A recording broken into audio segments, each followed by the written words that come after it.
Nossos estudantes, estou vendo a cada dedicação de vocês, alunos aí dos nossos cursos de informática, comunicação subsequente, e também dos nossos cursos de eletrônica, ensino médio integrado. Tá? É muito bom ver todos vocês aqui hoje, um momento bastante importante. De antemão, também agradeço aos professores, não sei se estão aqui, mas que liberaram vocês, né, pela parceria, por comprarem essa ideia, saber da importância desse tema. Tá? Hoje, no contexto acadêmico, nós abordamos já diversas temáticas, né, de maneira livre. Por exemplo, nós falamos sobre sexualidade, sobre bullying, sobre prevenção às drogas, sobre questões de gênero. No entanto, quando nós abordamos o suicídio, isso ainda é um tabu muito grande nas instituições. Tá? E é o caso também do Instituto Federal. Nós percebemos que essa era uma demanda bastante grande, que foi trazida por servidores, professores e também familiares. Tá? E a partir desse momento, nós tivemos, né, no mês passado, Setembro Amarelo, foi o mês de prevenção ao suicídio. Gostaríamos até de ter tido esse momento com vocês em setembro, mas eu acho que é um tema que tem que ser trabalhado continuamente na instituição, tá? Não só em setembro. Então, para começar a mudar um pouquinho essa cultura dentro do Instituto Federal, para fazer isso de maneira também bastante responsável e consciente, certo? Esse é um tema que precisa ser trabalhado com cuidado. Nós convidamos, nesse primeiro momento, a doutora Margarete Arilha. Tá? A doutora Margarete, ela é psicanalista e pesquisadora do NEPO. O NEPO é o Núcleo de Estudo da População da Unicamp. Ela tem uma grande experiência nessa área e, nesse momento, ela vai compartilhar um pouquinho dessa experiência com vocês. E após essa explanação, também nós pensamos juntos de deixar um tempinho para perguntas, questionamentos, para que vocês tenham um entendimento ainda maior sobre esse tema. Tá bom? Então, doutora Margarete, fique à vontade, convido, agradeço pelo convite nesse primeiro momento. Tá bom? É um prazer. Gente, um momentinho. Nós vamos ficar aqui agora até 12 horas por dia. Eu quero pedir uma coisa a vocês. Tirem o fone de ouvido, guarde o seu celular um pouquinho. Quem está conversando com você agora vai poder esperar um pouquinho mais. E vamos caminhar juntos. Tá? A professora vai nos oferecer, vamos caminhar juntos nessa fala dela, tá bom? Obrigada. Bom dia para vocês todos. Muito obrigada por terem chegado até aqui. Eu agradeço ao Instituto, agradeço ao Gustavo, particularmente, que foi quem fez o contato diretamente com a gente lá na Unicamp. E isso aconteceu logo em sequência, né, da gente ter realizado, no mês de agosto, né, um grande fórum. Um fórum que levava nesse sentido, inclusive. Né, e nós tivemos, acreditem vocês, 1000 pessoas presentes.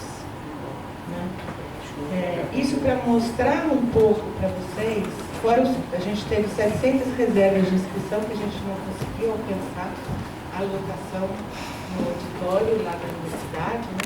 Mas isso mostra um pouco para nós, mostrou para nós e mostra para vocês como essa é uma preocupação atual e de todos, né?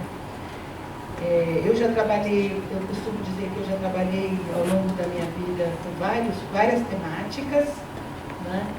Inclusive várias dessas aí que vocês citaram, que têm trabalhado, né, no campo da sexualidade, de gênero, bullying, né?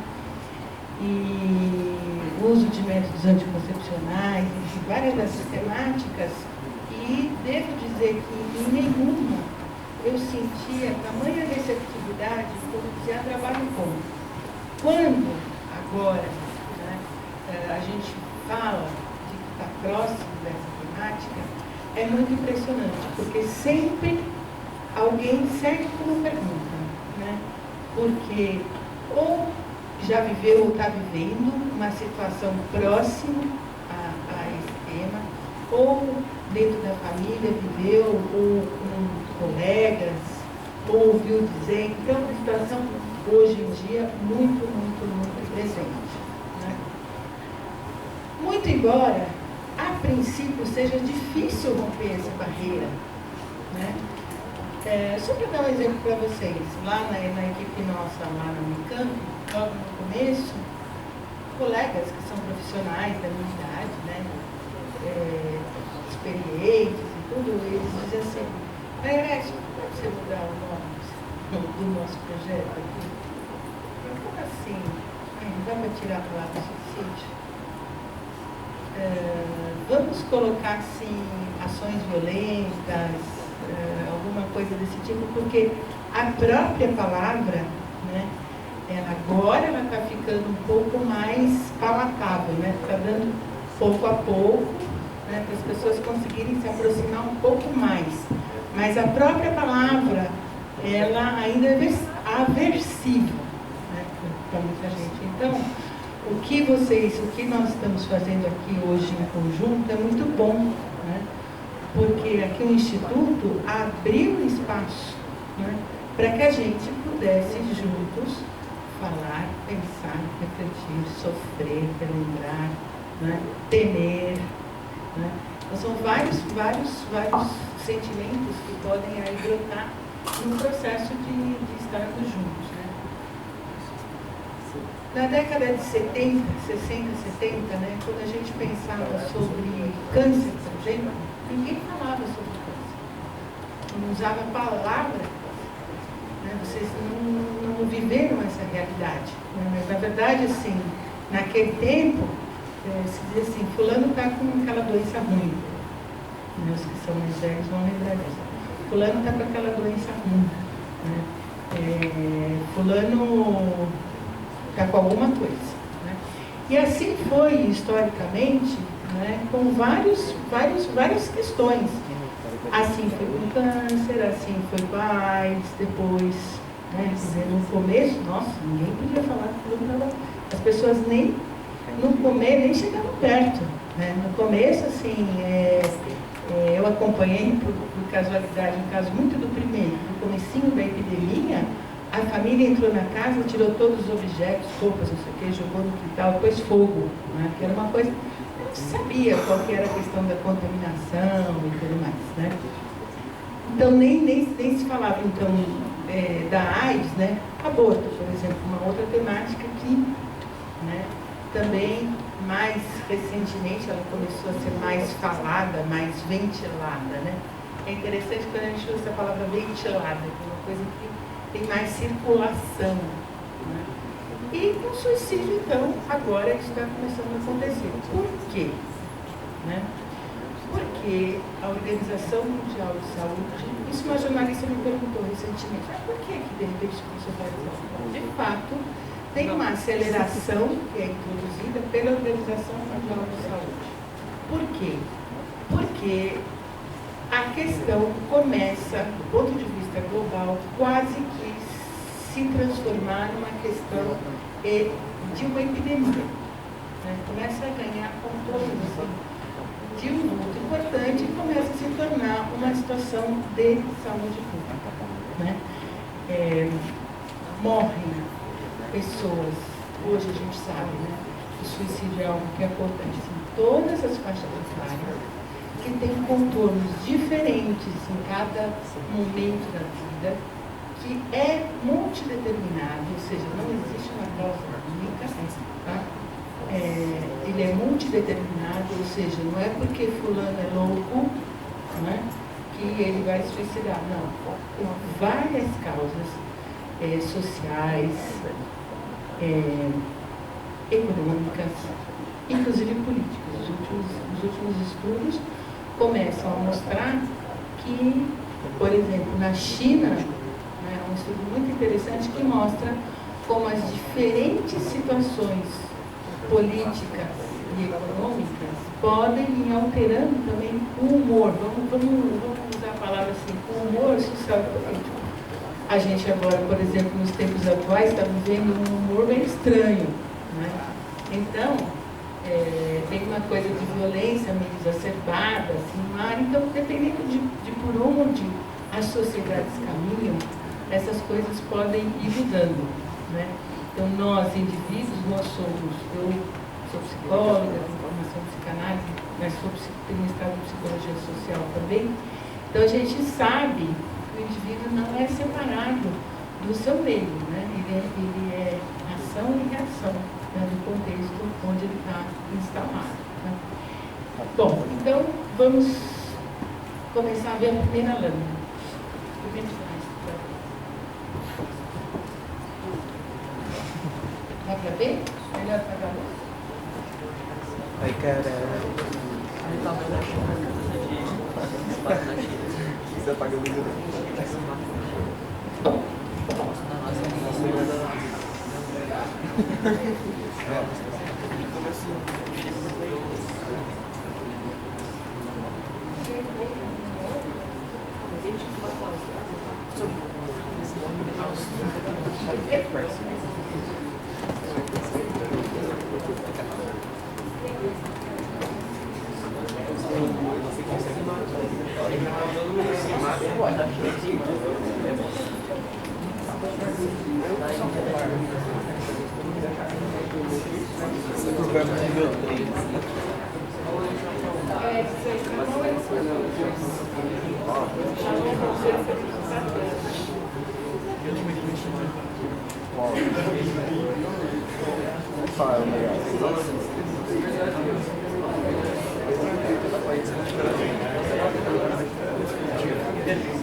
Bom, não tem importância. Eu vou mais ou menos indicando, tá?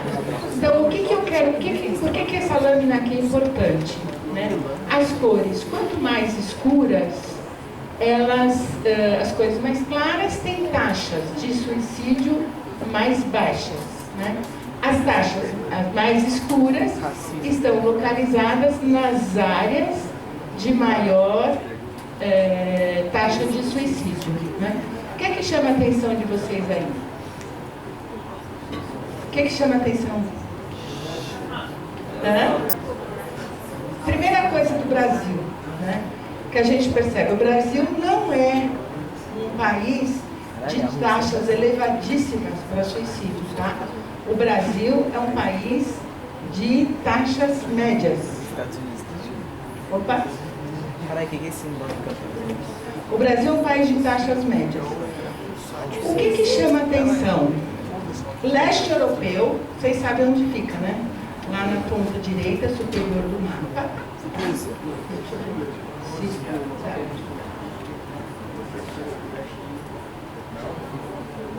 Aqui, né? Leste europeu, tá? Que é uma área de alto consumo, inclusive, de álcool, tá? E envelhecimento das populações, tá? Então, leste europeu. Aqui, não sei se dá para vocês verificarem, na pontinha, o que a gente tem assim? Uruguai. Não é curioso? Todo mundo acha que o Uruguai é um país... Acha não, nós sabemos que é um país que tem índices muito interessantes de indicadores sociais e, no entanto, está apresentando taxas altas, né? Muito provavelmente associado ao envelhecimento da população.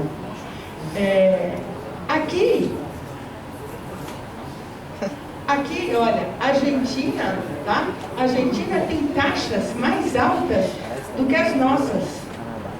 Não é curioso isso? A Argentina tem taxas mais altas do que as nossas. Curioso também. África, vejam bem, África, aqui, excetuando a África do Norte, né? Ela tem taxas altas, pode perguntar. Sim, a minha pergunta é, por exemplo, alguns países do NATO, a maioria aqui são desenvolvidos, os outros não são tão desenvolvidos assim, como o continente africano, o Canadá e os Estados Unidos. Porém, uma importante que diz assim, né, que nos países desenvolvidos, como a gente tem um alto padrão, né, seja profissional, seja social, às vezes fica muito pesado para as pessoas que moram nessa determinada região. Caso contrário, é a África, as qualidades não são desenvolvidas e as pessoas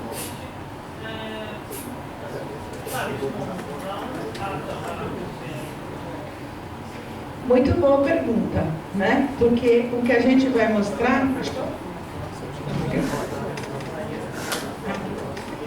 Muito boa a sua pergunta, só que a gente... Aí no meio das sua pergunta, embutida na sua pergunta, ou na verdade, quem escreveu essa matéria, né, tem uma certa visão meio estigmatizada, né, de que, bom, os países da África não se autoexigem, então por isso que lá a gente não tem tanto suicídio. E não é verdade, porque a gente tem taxas altas. Estados Unidos também é verdade, Estados Unidos é bem mais alto.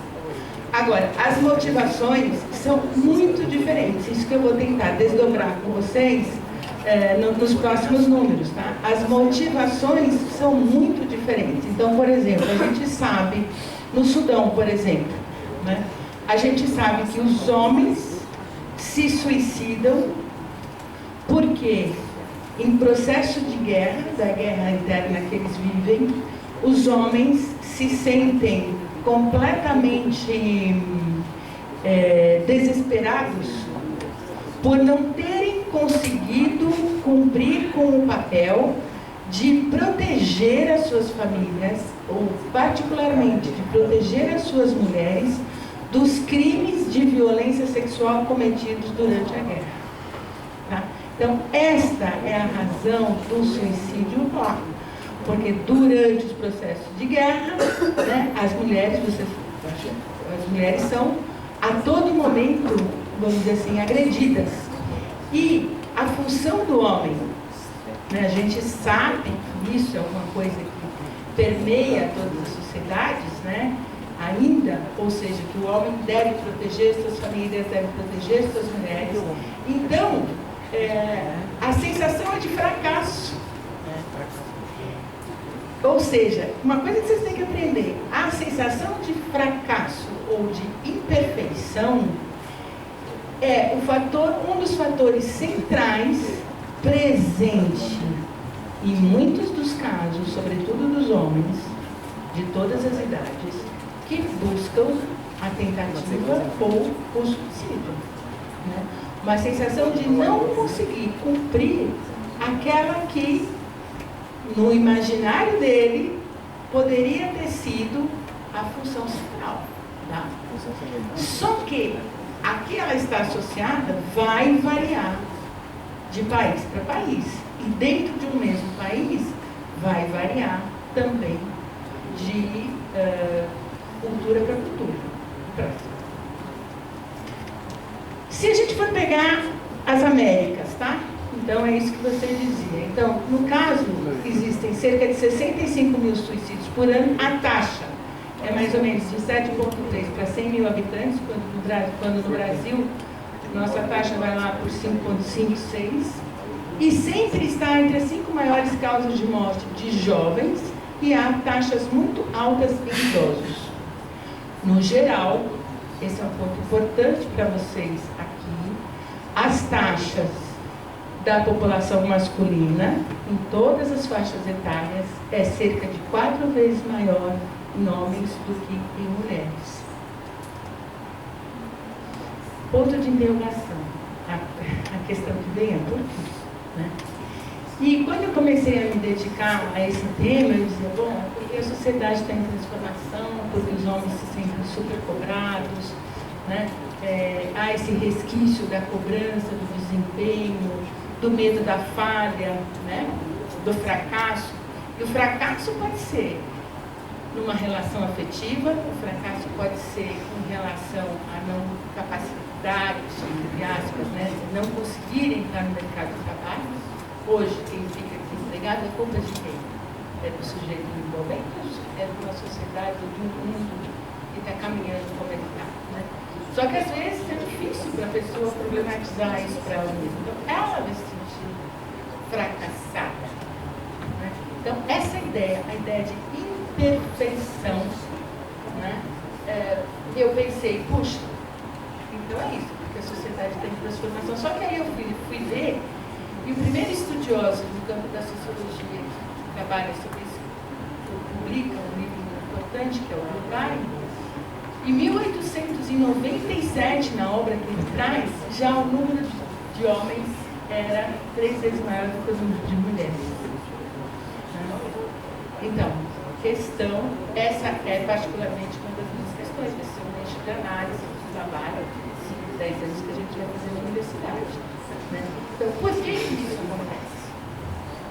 Por outro lado, as mulheres, nós estamos falando de suicídio, tá? Só que a gente faz uma separação conceitual entre o que é suicídio e o que é tentativa de suicídio, tá? Então, as mulheres tentam muito mais o suicídio e os homens, quando fazem de maneira mais intuitiva. Pode falar.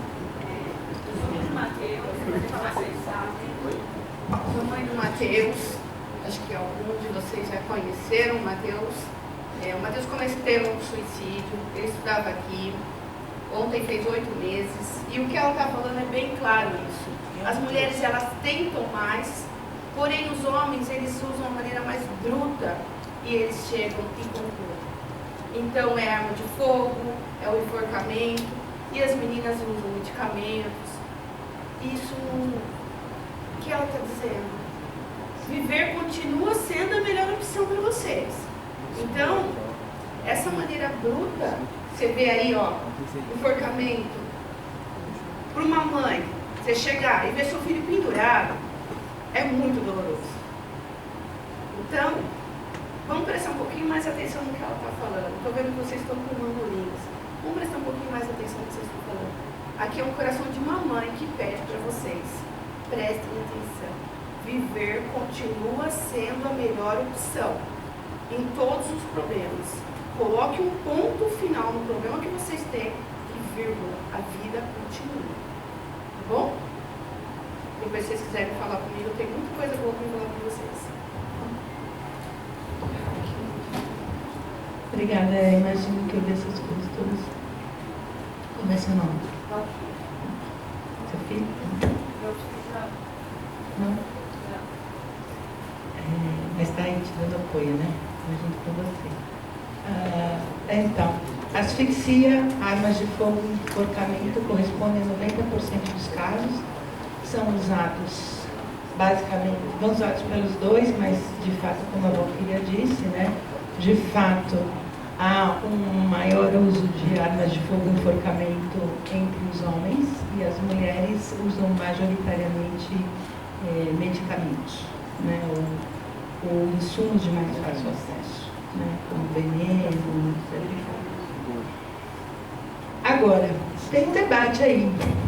Eu não gostaria de que se ampliasse, né, o uso de armas, a disponibilidade de armas de fogo no Brasil, né?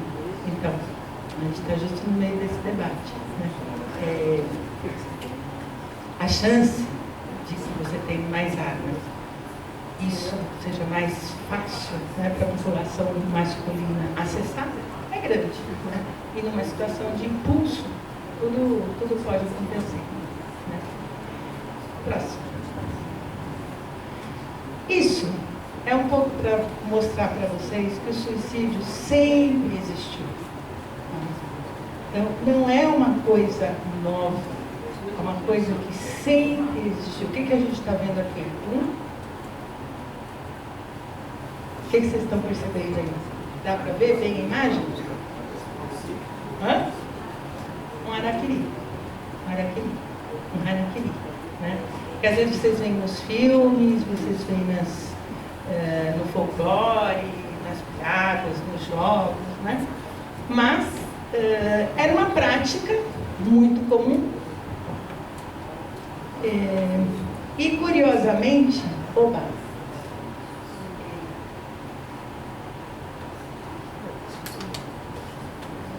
por aí, né? Então, uma prática que, curiosamente, você vê, então, esse senhor, né, ele está, ele está instalado, vocês vejam a força da cultura, né? Quer dizer, eu tenho aqui um olhar julgador, né? Tem aqui senhores representando um harakiri, né? Como se fossem os representantes da cultura, de que mediante algo errado, algo que acontece, mas que não deveria acontecer, né? Deveria haver uma punição, uma autopunição.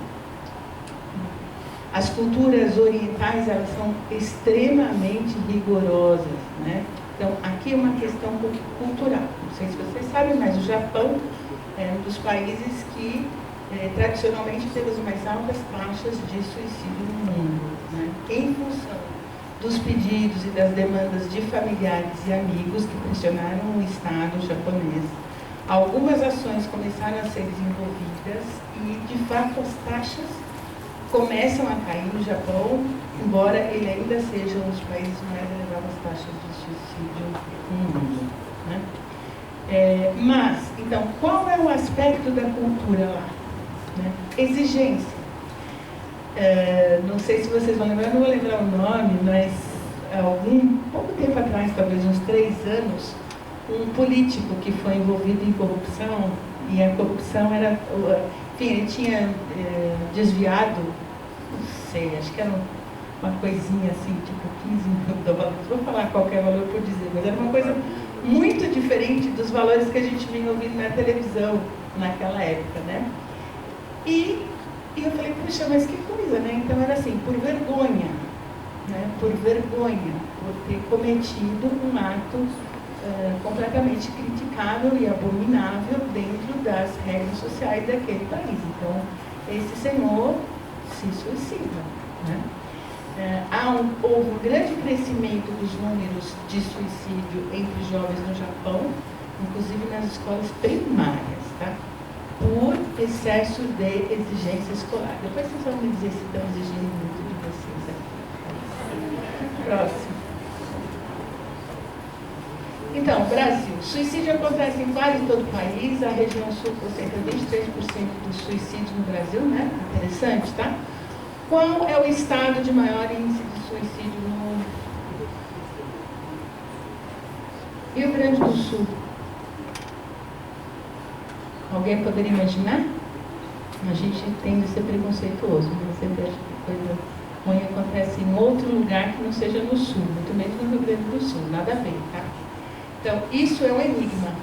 Não se sabe por que isso acontece no Rio Grande do Sul. Há algumas hipóteses. Bom, pode ser que o sistema de notificação do Rio Grande do Sul seja maior, mais eficaz. Não é? Mais eficaz, tá? Então, vocês não são da área da saúde pública, mas a notificação, que a gente diz notificação de agravos, é uma coisa muito importante para que se possa estudar a epidemiologia do país, tá? Sei lá, Zika. Por que Zika foi rapidamente também vista e transformada num problema importante no Brasil? Porque, com todos os defeitos que o país tem no SUS, as notificações são relativamente bem feitas, se comparadas a outros países, embora tenha muito para melhorar. Desde 2 anos atrás, a tentativa de suicídio, aí uma hipótese, tá? Por que a tentativa de suicídio, que é basicamente feminina, ela passou a ser de notificação compulsória? Ou seja, aconteceu, tem que notificar. O sistema de saúde tem que notificar, tá? Agora, talvez, será que as mulheres são levadas a sério quando elas tentam alguma coisa? Assim, quantos casos de tentativa de suicídio não chegaram ao sistema de saúde, tá? Para daí serem notificados?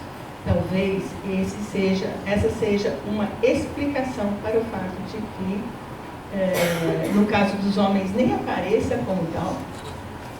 Sei lá, rapaz pegou, pensou, foi lá, tentou fazer o enforcamento, não conseguiu, foi para trás.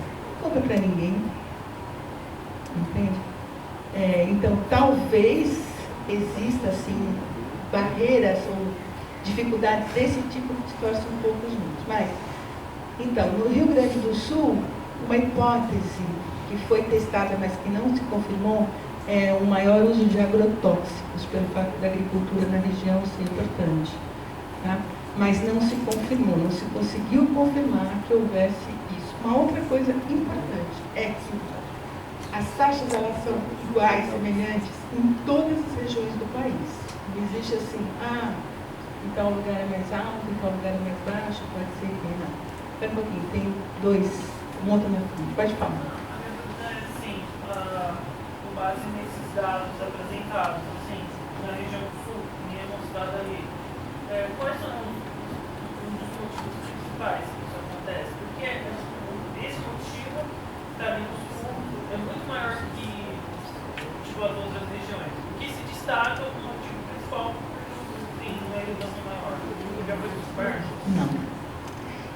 o suicídio como um problema, né, estimulado, desenhado pelas colocações da OMS desde 2 anos atrás, começa a ser estudado, inclusive esses dados assim, mais temáticos, eles começam a aparecer justamente porque começou a sociedade e os governantes e os gestores começaram a perceber que era importante ter dados, era importante se debruçar sobre isso.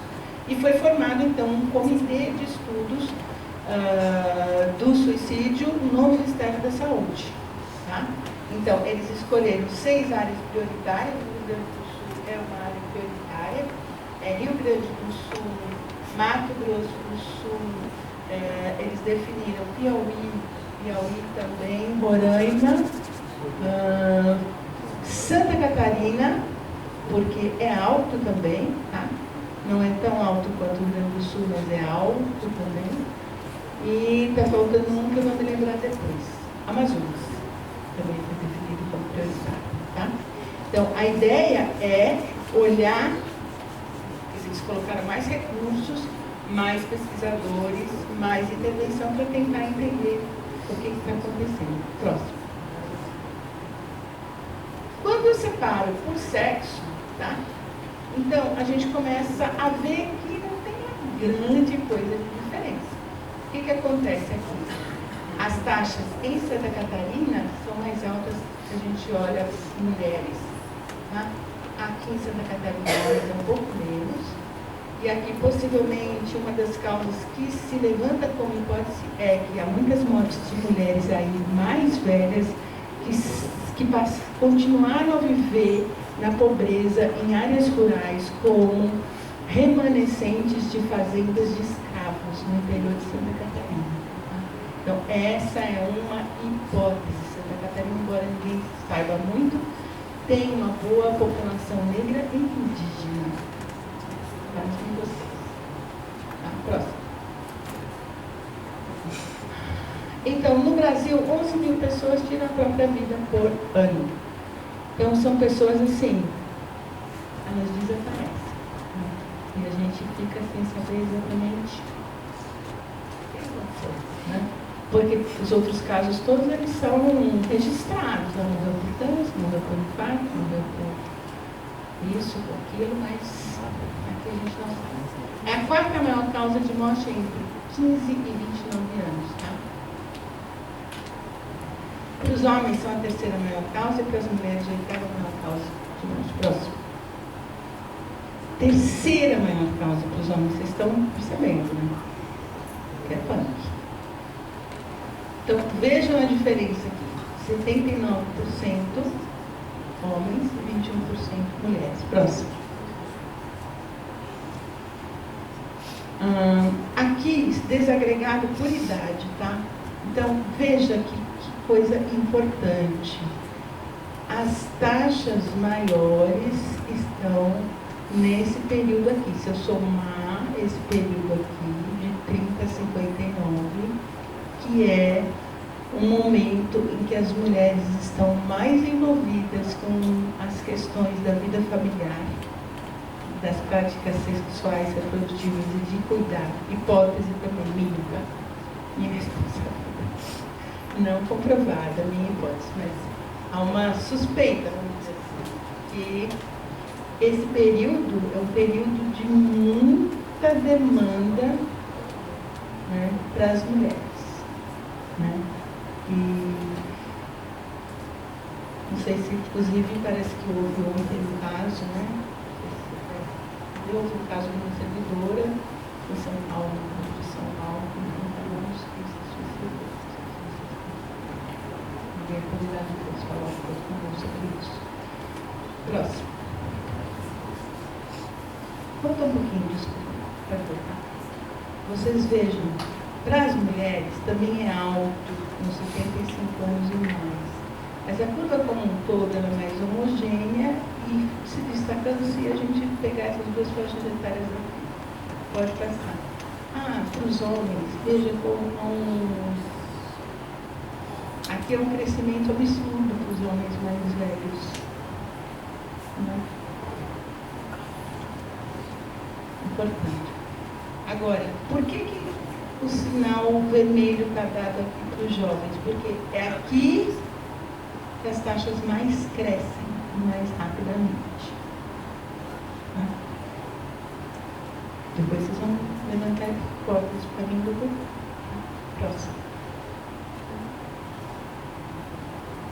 Vamos pegar.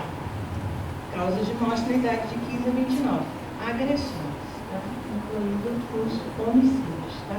Então a gente sabe que a questão da violência é um tema para a população jovem, masculina. E há que as lesões ao corpo voluntariamente ou a receita de suicídio é a terceira causa. Próximo. Olha, aqui quando eu separo homens, tá?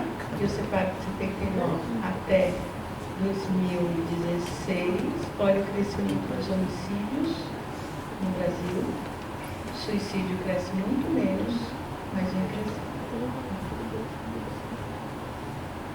Sem parada, né? Sem parada. Isso que é o que preocupa, tá? Porque aqui tem um... Ele não sobe e desce, vai, sobe, aquela coisinha, aqui não. Próximo. Mulheres. Outras causas, que também surpreende, porque a gente acha que no meio dessas outras causas pode ser que tenha muito suicídio, tá? Que é mal relatada, a morte é mal notificada, tá? Inclusive porque as famílias, sim, têm dificuldade de dizer, né? Em alguns casos, sei lá, no caso do seu filho, foi muito impossível não dizer, né? Mas há muitas situações em que as famílias procuram não dizer, não gostam de dizer, se constrangem de dizer, difícil mesmo, né? Então, pode ser que essas causas mal definidas, essas outras aqui, né? Fica assim, sei lá o que aconteceu. Tem homens, né? Seguem outras. As mulheres crescem, mas crescem muito, vocês estão vendo, né? Crescem muito a coisa dos homens. Adiante. Agora, tentativas de suicídio, tá? As mulheres e os homens. Mulheres, presta atenção, caráter repetitivo, tá? Então são mulheres que fizeram mais do que uma vez. Então as mulheres se repetem mais. Qual é o maior fator de risco para a morte de mulheres por suicídio? Ter havido um suicídio anterior, ter havido uma tentativa de suicídio anterior. Então teve um suicídio, teve uma tentativa. Ninguém gostou. Segunda tentativa. Cuidado. Próximo. Razão de sexo, aqui esse gráfico é um pouco mais sofisticado, né? Vamos embora para o próximo. Então aqui é só um outro jeito de mostrar o gráfico que eu já tinha mostrado, mas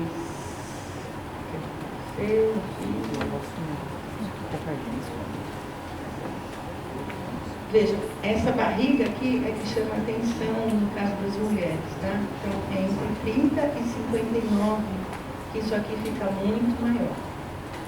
Tá? Seguinte, e dos homens dá essa estirada aqui no final. Tá? Cresce muito, volta muito. Aqui sobe muito, é uma linha empinada, de pé, claro. Que é a faixa de idade em que vocês estão, por isso que a gente quer ouvir vocês. E aqui, os mais velhos. Quais são as questões que se colocam hoje, a gente já sabe, do suicídio? Uma certa desesperança, uma sensação de falta de liberdade e uma sensação de não poder cumprir com o que é exigido. Próximo.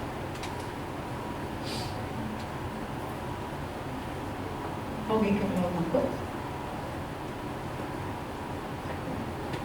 Pode falar.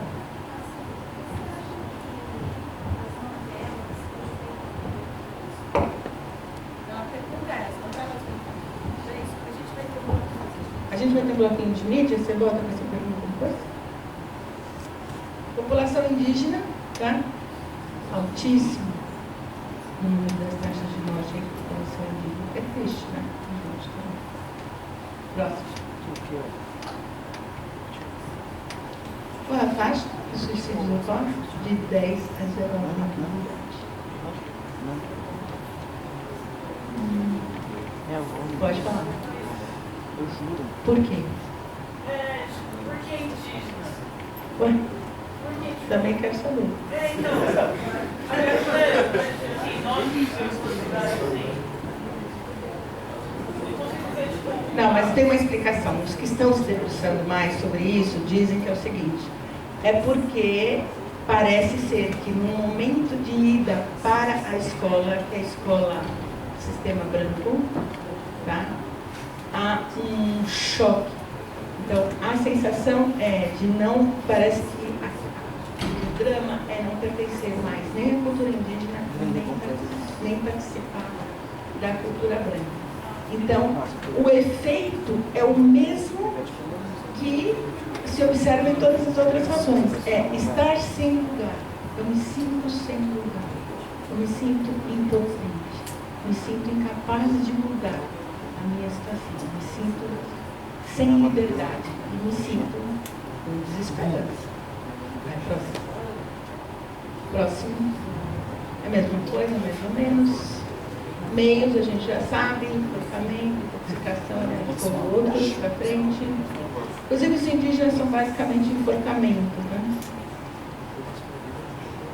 Aqui é para tentativa de suicídio.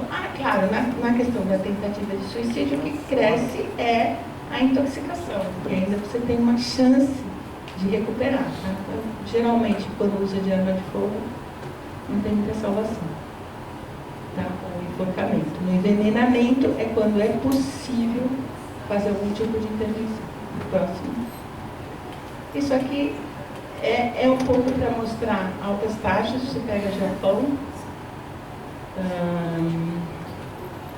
Não é a próxima. Aqui. Pensamentos suicidas, tá? Então, isso aqui é uma tabela de um estudo de uma pesquisa que são de trabalhadores de saúde que vão fazer visitas nas residências e perguntam se as pessoas tiveram pensamento suicida nas últimas 4 semanas. Então, olha só o Japão. Índia. Brasil.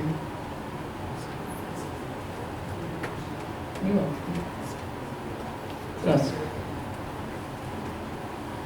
Bom, aqui a gente vai entrar um pouquinho agora na questão das mídias.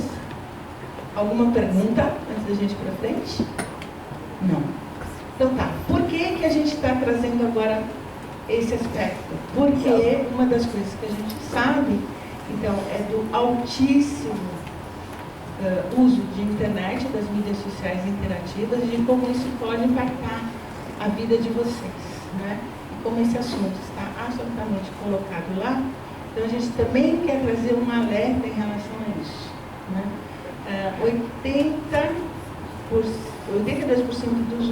dos usuários entre 9 e 17 anos navegam na internet diariamente. Maior parte no ambiente urbano, menos no rural. 98% nas classes A e B, mais 89% na C, 66% na D e E, ou seja, um montão. 91% afirmam que utilizam a internet para acessar redes sociais. Próximo. Então, qual é a consequência disso? Né? Isso muda as possibilidades de comunicação, digamos assim, para o bem e para o mal. Quer dizer, a vida mudou. Né? E a gente está se deparando que a questão do suicídio está passando pela internet e isso tem deixado os estudiosos, os pesquisadores, as famílias, os professores de cabelo em pé. Porque crianças, por exemplo, tem toda a questão da baleia azul, né, que acho que vocês sabem, já ouviram falar, então a gente pode voltar a isso, ou da tal da boneca Momo, né, lá perto da minha cidade, morreu uma criança de 9 anos de idade, porque seguiu lá as orientações da tal boneca. Nos hospitais lá da cidade também houveram vários atendimentos em pediatria, porque seguiram a questão da baleia azul. Pode falar. Esse dia estava até circulando na internet uma cartilinha pequenininha, que é passando pelo WhatsApp, de como uma criança pode se enforcar. Então tinha todos os desenhos, como se fosse um gibizinho, e a criança vai ali, vai olhar, vai achar interessante. E assim, tinha uma cartilha de como ele fazia, como ele colocava o mãozinho, sabe, aquilo me assustou de uma certa forma, porque há 4 semanas atrás, com 13 anos, a gente tem um grupo de coisas limitadas, né? Então, a nível Brasil, vai entrando mãezinhas no grupo, meu filho tinha 13 anos, e foi pelo fato da baleia azul, sabe? Então você fica tão assustada. Você vê uma cartilha rodando em rede social, você pega uma criança hoje de 4, 5 anos, 6 anos, que já entende o que é.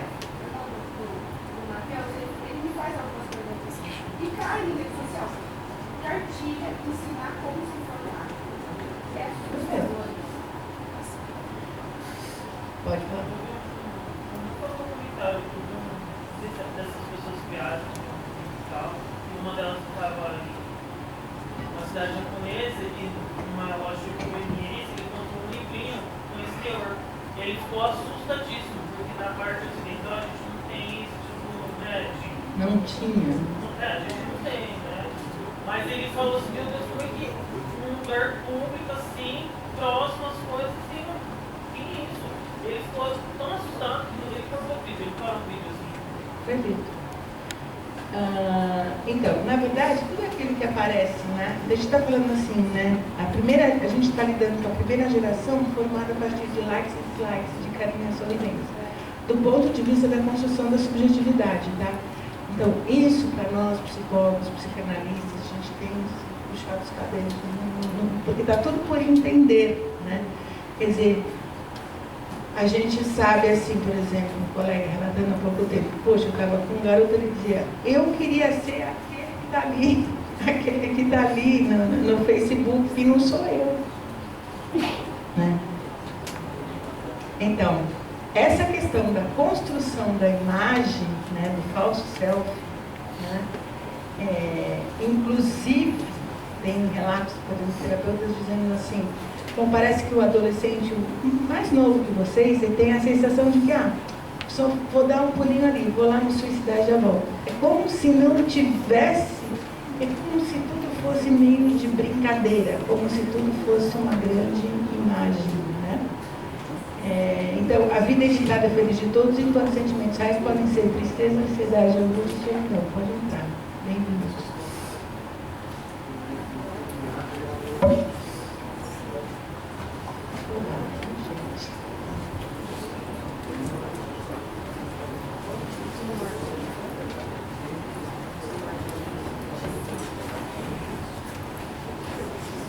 O bullying, constrangimentos verbais, postagem de fotos comprometedoras nas redes sociais são práticas correntes na internet e que estão efetivamente, que geram desespero, geram angústia, surgem desejos de não mais existir em função de uma vivência, vamos dizer assim, de baixa estima, né? De baixa autoestima, as palavras é baixa autoestima, mas é baixa autoestima. Esse é um fator também extremamente importante, né? Então, tem um papel, as mídias têm tido um papel potencial duplo. De um lado, informações sobre a prática, mas também sobre a prevenção, né? Com relatos pessoais de superação e orientações para buscar apoio emocional específico. Que eu acho que é nessa toada que a gente está aqui com vocês, quer dizer, meio como a Valquíria. Como a Valquíria também trouxe. Né? Porque os jovens eles acabam se tornando vulneráveis através de uma combinação das suas circunstâncias, das suas fases de desenvolvimento, das barreiras à participação e da angústia do mundo. Não só próprias, mas da sua família, da sua região, do seu bairro, dos seus pais, dos seus amigos. Quer dizer assim, como é que eu vou fazer para me desenvolver e assumir responsabilidades e crescer e ter um lugar bacana na sociedade, se o que eu vejo todo dia, tinha uma vez eu atendi uma menina que ela dizia assim, eu só vejo coisas feias. Eu só vejo coisas feias. Meus pais brigam o tempo todo. Outras vezes, há coisas assim, eu estou me sentindo muito angustiada, muito deprimida, mas eu não quero ir falar com meus pais, porque eu não quero trazer mais problemas para eles. Então, isso é um tema muito presente. Essa forma de abordagem está muito presente, assim, não sei o que eu faço, porque com quem que eu vou falar? Eu não quero ser visto como um problema. Eu não quero ser visto como aquele que é incapaz. Eu preciso ser visto. Eu preciso de reconhecimento das coisas boas que eu tenho, né?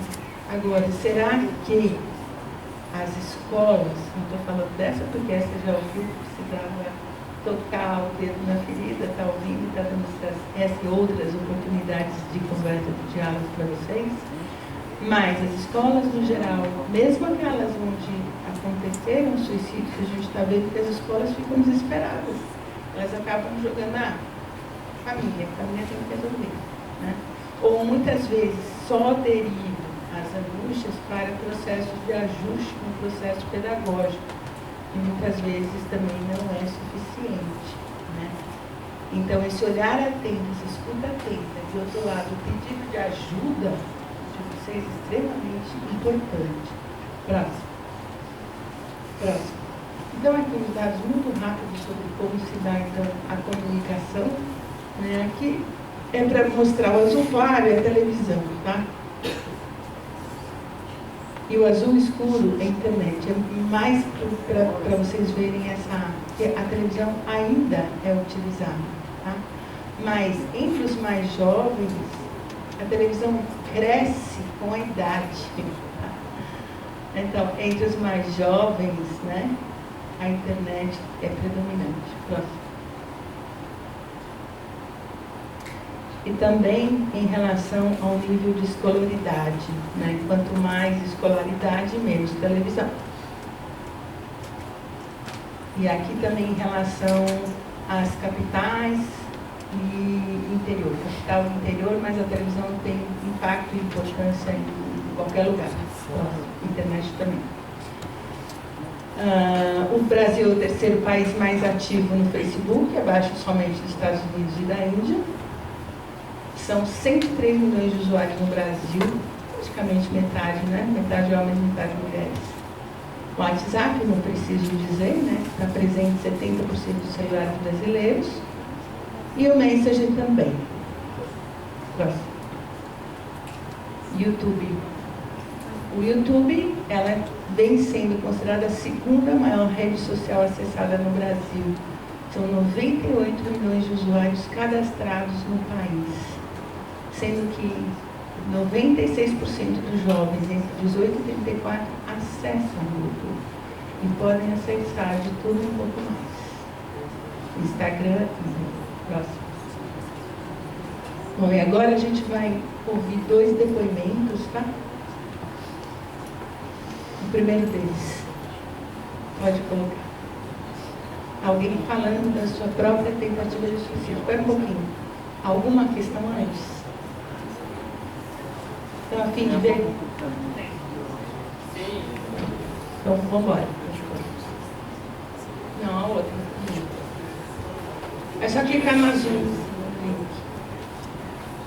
Mas a lâmina anterior, o slide anterior. Azul. Aí, lá em cima.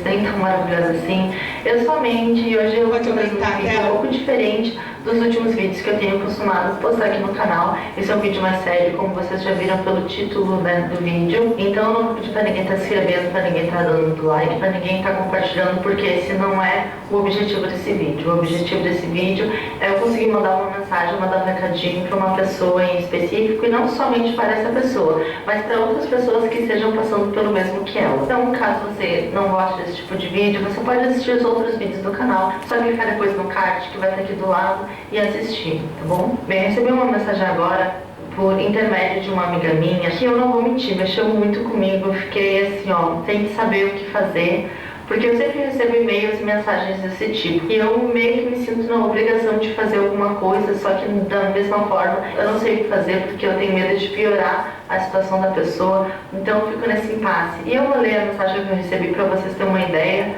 do que eu tô falando. Acho importante mostrar essa mensagem para vocês. Os dedos que escrevem são de Carlos, inventei um nome aqui, tá, gente?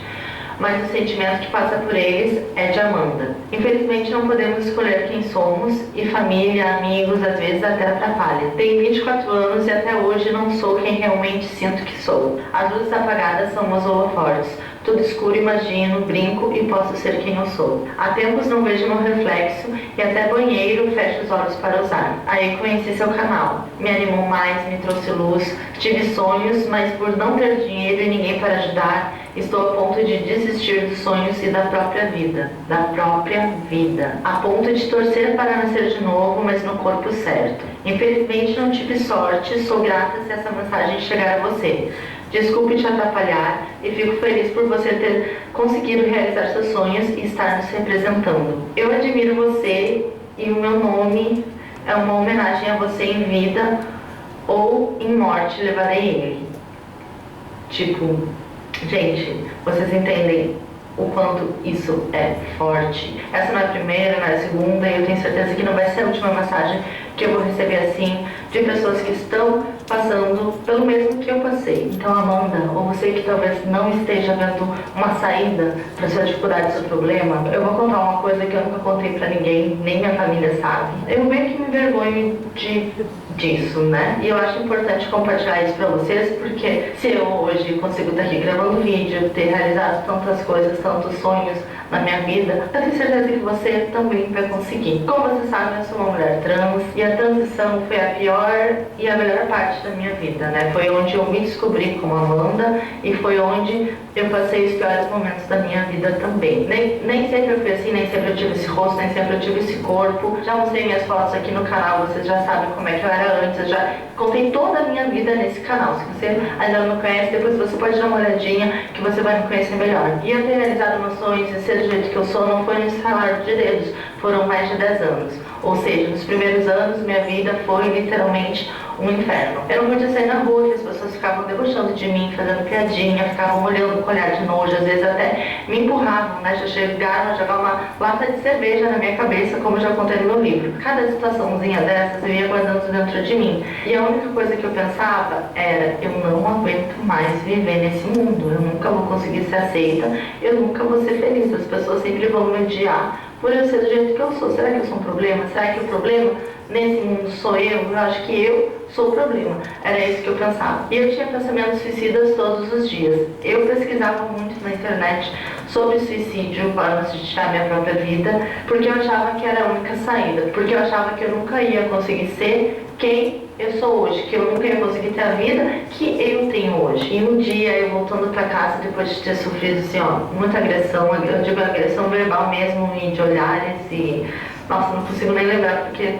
eu sei o que você está passando, que você que está no início da transição, como é que é o olhar de julgamento das pessoas. Eu sei exatamente o que você está passando. Eu já pensava em suicídio há muito tempo, e naquele dia eu estava muito para baixo, não aguento mais. Eu tenho que dar um fim nisso. Nesse dia, chegando em casa, minha mãe estava trabalhando, não tinha ninguém em casa. Eu peguei todos os remédios que tinham dentro do armarinho e eu tomei eles. Só que no momento que eu coloquei todos esses remédios na boca, eu lembrei da minha família. Lembrei da minha mãe, lembrei da minha irmã, lembrei do meu irmão, lembrei de alguns amigos que ainda estavam ao meu lado, e bateu um arrependimento, porque eu vi, não, eu não estou sozinha nesse mundo. Eu tenho que ser forte. Eu já vi várias pessoas que já passaram pelo que eu passei e hoje estão aí vivendo, estão sendo felizes, realizando sonhos. Não, se as pessoas conseguem, eu também vou conseguir. Eu corri pro vaso, coloquei dedos na garganta e vomitei tudo aquilo que eu tinha ingerido e morrendo de vergonha, não contei isso pra ninguém, tô contando agora pra vocês, tô contando pra todo mundo, minha família deve estar sabendo agora. E eu tive sorte, porque se eu não tivesse conseguido colocar tudo pra fora, se eu tivesse esperado mais um tempo, talvez eu não estaria aqui fazendo esse vídeo pra vocês. Mas o que mais doeu em mim foi eu ter pensado em desistir da minha própria vida por causa de outras pessoas, às vezes pessoas ignorantes, às vezes pessoas sem coração nenhum, que não valem a pena, né? Mas por que eu tô contando essa história pra vocês? Porque eu já passei pelo que vocês estão passando, claro que não foram as mesmas experiências, mas a gente consegue se entender. Eu já tô aqui, eu já tô viva, eu tenho a vida que eu sempre quis ter, e se eu conseguir dar a volta por cima e realizar os meus sonhos, você também consegue. No meu caso, eu tive a ajuda da minha família, eu não estava sozinha, mas você também não está sozinho. Tenho certeza que você tem algum amigo ou amiga, às vezes não precisa ser nem amigo ou amiga, tem pessoas de coração bom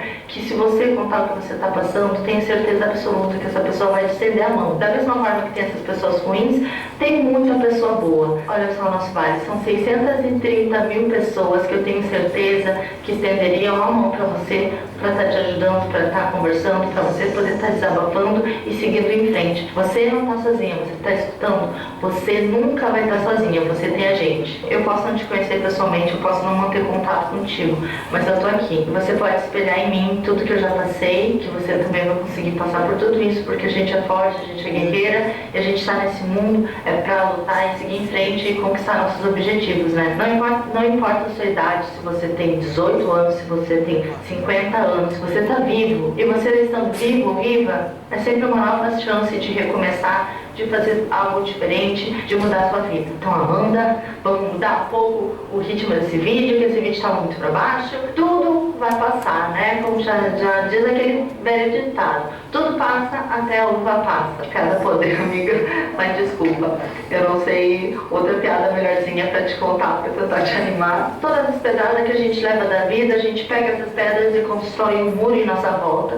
E daí nada mais vai conseguir nos atingir, viu? Só a gente, por pior que algo seja, esse algo tem alguma coisa positiva também. E a última coisa, gente, procurem ajuda de uma pessoa especializada. Sério mesmo, às vezes a gente precisa de uma ajudinha, a gente precisa de alguém do nosso lado pra gente conseguir seguir em frente. Então procurem ajuda, viu? E esse foi o vídeo, eu precisava mandar essa mensagem, né? Eu já gravei vídeo falando sobre isso, mas eu precisava gravar novamente. Eu senti necessidade de falar sobre isso novamente. E é isso, gente, vamos ver, vamos ser felizes. Ó, a gente já tem que estar feliz por estar vivo, né? Beijo da Mandy, nesse próximo vídeo.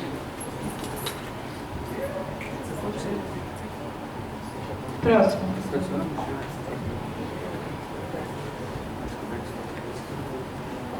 Enquanto eles vêm lá, vocês viram, eu coloquei de propósito, que vocês podem conhecer pessoas que a questão da transição seja um ponto, né, de gênero, mas isso não importa.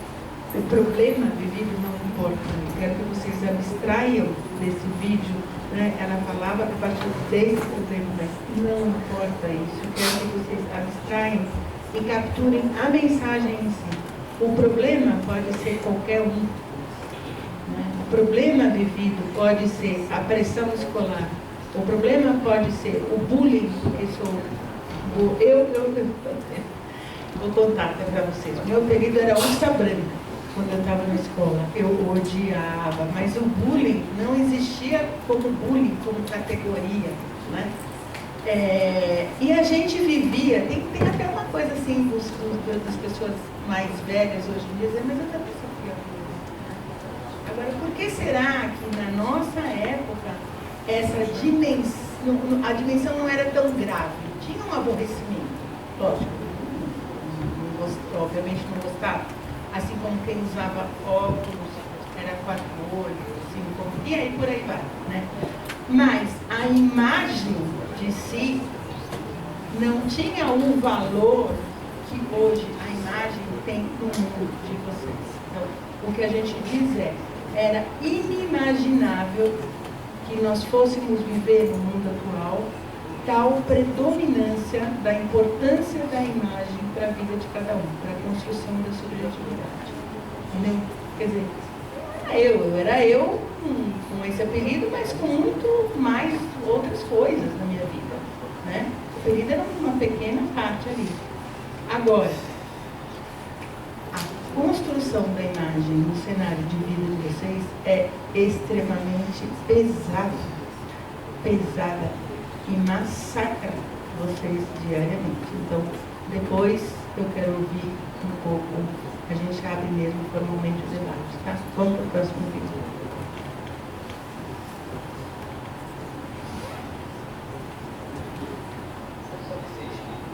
Atento a tudo, feito um rato, eu vi o alarme ideal para que ele sobrevivesse. E o preço disso foi o meu corpo de circo.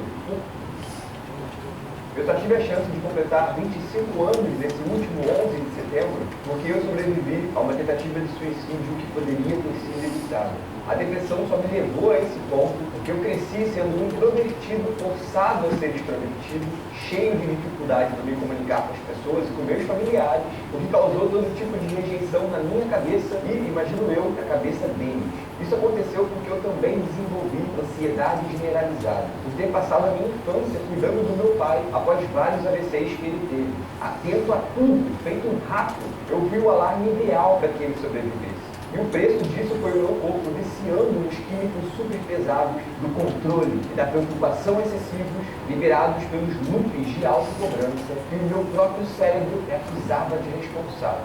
Eu só sabia me divertir nos videogames ou lendo a minha coleção infinita de livros em PDF que eu baixava na internet, porque eu passei a evitar as pessoas, por pessoas apresentarem uma instabilidade no meu mundinho todo cronometrado, por elas não entenderem meleca alguma do que eu mal sabia explicar, mas eu estava sentindo pra caramba. Eu fui precisando cada vez menos das pessoas para alcançar reais estados de felicidade. E esse comportamento sem tutela psicoeducacional deixou de ser uma qualidade saudável para um moleque na minha situação e cresceu até ser maior do que eu, me isolando numa ilha, distante de todos, porque eu só sabia fazer tudo sozinho. Distante, ao ponto de não conseguir pedir ajuda para ninguém quando eu estava mal, por ter a certeza de que ninguém poderia me ajudar em nada, e sem saber nada sobre estudos neurológicos, psicológicos, biológicos e até sociais, eu não sabia o que era meu cérebro e como ele afetava o meu corpo, nem como ele ou o meu corpo funcionavam no território físico e mental onde eu estava inserido. Sem saber sobre terapia cognitiva ou no uso de medicamentos para auxiliar o processo terapêutico, eu não sabia que eu não controlo o que eu sinto o tempo todo, mas acabei descobrindo que eu não preciso agir de acordo com esses sentimentos rompantes. Sem saber que o suicídio é um perigo iminente e que a depressão é mesmo uma doença, eu não sabia que eu poderia viver de verdade se eu buscasse ajuda nos sábios e sábias médicas das ciências comportamentais. Porque eu nunca estive sozinho, e os dados mostram isso.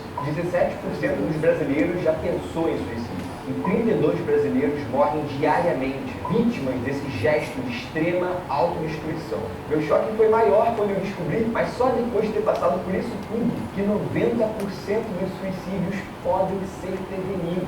E é por isso que Setembro Amarelo é tão importante para mim. Eu comemoro mais um ano de existência na Terra e ajudo a derrubar esse tabu, dando a mão para o Centro de Valorização da Vida, o CVV, para o Conselho Federal de Medicina e para a Associação Brasileira de Psiquiatria. Se você precisa conversar, ligue 141 ou acesse cvv.org.br. Tem alguém esperando para te ouvir. E na descrição desse vídeo tem várias cartilhas super educativas que podem ajudar pra caramba na sua busca por informação. Acesse já e salve-se.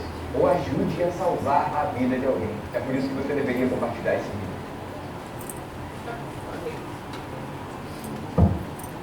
Pronto, debate. Agora eu sento um pouco aqui.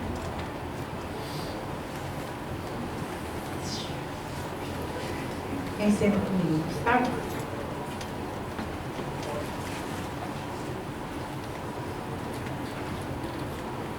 E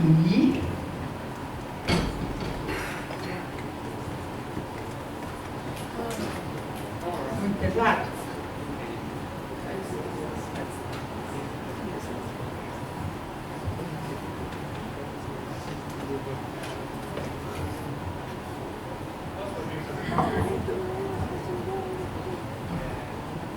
Doutora Margarete, a gente percebe, né, que tem vários tabus e mitos acerca do suicídio. Um deles é falar sobre o suicídio e sentir o suicídio. tal tipo de pensamento acaba muitas vezes evitando que esse tema entre em instituições acadêmicas e outras em geral. Como que vocês que trabalham nessa área recebem isso? Como que vocês ajudam a desconstruir essa situação dentro dessas instituições? É uma dúvida minha, também pessoal, e porque isso também cercou esse momento antes de nós trazermos essa palestra com você aqui, foram situações que emergiram. Então, como que vocês trabalham com essas situações? Bom, só o fato da gente ter feito um seminário para 1000 pessoas e da gente ter aceitado estar aqui com vocês mostra um pouco qual é a nossa posição. A nossa posição é preciso falar, né? De fato. Um pouco nossa convicção também está baseada nos roteiros que outras enfermidades ou outros grandes problemas sociais seguiram nas distintas sociedades, né? Como eu falei, o câncer, a AIDS, né? Num primeiro momento, a reação da sociedade é sempre de recolhimento, né? Então, se eu tenho um grande problema, eu não quero falar sobre esse grande problema, nem quero que os outros saibam que eu tenho esse problema, não quero que as famílias saibam, não quero, eu me tranco, né? Quase eu me envergonho de estar com este problema, né? Que era uma das coisas que, por exemplo, na questão da AIDS aparecia, né? Ou na questão do câncer também, assim, poxa, que vergonha de eu estar com câncer. Como assim vergonha de estar com câncer? Uma fatalidade, né? Como se a pessoa tivesse feito alguma coisa erradamente e não quisesse seguir adiante nesse processo. E não há jeito, é só a fala, né? Ela, do ponto de vista social, mas do ponto de vista da psicanálise, eu particularmente sigo uma linha lacaniana que valoriza extremamente a linguagem, né, como possibilidade de reconstrução da identidade, como possibilidade de reconstrução da subjetividade, né? O fato, eu estou aqui, mas estou olhando vocês, né? E vou vendo também as modulações que foram acontecendo no transcurso da manhã, né, no período que a gente está aqui. Então, e agora, né, eu noto que existe vocês estão mais reflexivos, né? Vocês estão mais introspectivos, né? Talvez mais angustiados, o que no primeiro momento é super positivo, porque assim, eu paro para olhar de verdade, né? Eu paro para olhar de verdade, né? Então, não quero que aconteça, né? Ou a gente não quer ter a mesma posição que os guaranis, por exemplo. Os guaranis, segundo os estudiosos explicam para a gente, os guaranis, eles são uma etnia que não gosta do conflito, não tolera o conflito. Então, eles preferem, né, o suicídio do que o enfrentamento de conflito, né? E o suicídio, no caso deles, tem que ser pela via do enforcamento, porque, segundo eles, a alma está aqui. Então, é preciso eliminar essa alma que quer falar, né? E o que a gente não quer é exatamente isso. A gente quer que vocês possam falar, né? A gente acredita na fala como possibilidade de circulação de ventos, né? De circulação de ideias, de circulação de problemas, angústias. E a moça de cinza está com a mão levantada, né? Pode falar. A relação do clima influencia.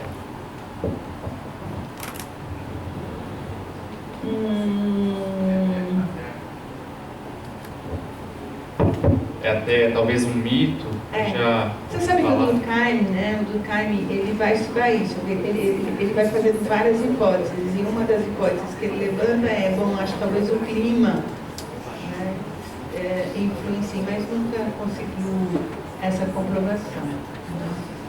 Há algumas as questões associadas à falta de luz. O clima é mais associado à falta de luz. Então, países, por exemplo, os países escandinavos, que ficam uma grande parte do dia extremamente sem luz do sol mesmo, né?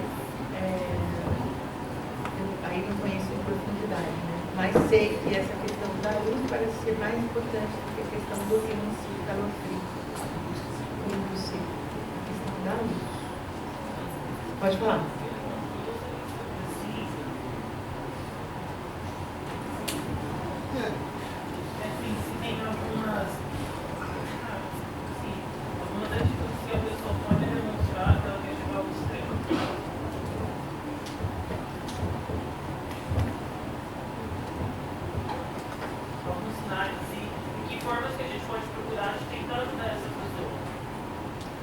Então, todos os estudos mostram que o fator protetor de maior êxito é estruturação de vínculos. Vínculos. Então, não desgrudar das pessoas que começam a estar muito isoladas, muito sozinhas, muito sem querer conversar, muito sem querer se relacionar. Né? Qual é a questão? Vem confundindo as famílias e as escolas. A atribuição, a compreensão, a tolerância, no bom sentido, de comportamentos de isolamento, com a seguinte explicação. É da adolescência. Ele não sai do quarto. Mas adolescente não é assim mesmo? Então, a adolescência, como etapa a ser respeitada, ela conseguiu o seu lugar, né? Então, esse é um discurso que está na voz dos adultos, na voz dos pais, na voz dos familiares, na voz dos profissionais de saúde. Não se preocupe, ele tem o direito à privacidade, tem o direito à intimidade, né? Só que isso também foi se mesclando com a questão da tecnologia, né? Além de estar sozinho, estar só ali conectado ao celular, ou estar conectado ao computador, às redes, né? Então, na verdade, os adultos, né, mais próximos ficam sem parâmetro de saber até que ponto eu deixo, até que ponto eu respeito isso que está acontecendo, até que ponto isso é normal, ou até que ponto eu interfiro, né? E eu vou sempre recomendar que interfiram, tá? Acho que as escolas têm que interferir. É melhor errar pelo excesso do que errar pela falta nesse caso, né? Então, eu acho que tem que interferir. Se vocês perceberem que colegas estão se isolando muito, né? Interfiram, trazer para junto, estar em grupo, cercar, dar a mão. Uma das únicas experiências que se tem até o momento de êxito para a diminuição dos índices são comunidades indígenas de Roraima. Eles estão definindo o seguinte: apresentou risco, pega alguma pessoa da comunidade e corre. A pessoa vai ficar 24 horas junto com o sujeito. Começa a apresentar um comportamento estranho, vai ter. A comunidade indígena identifica e escolhe o companheiro ou a companheira que vai grudar, vai grudar, né? Vai fazer companhia mesmo.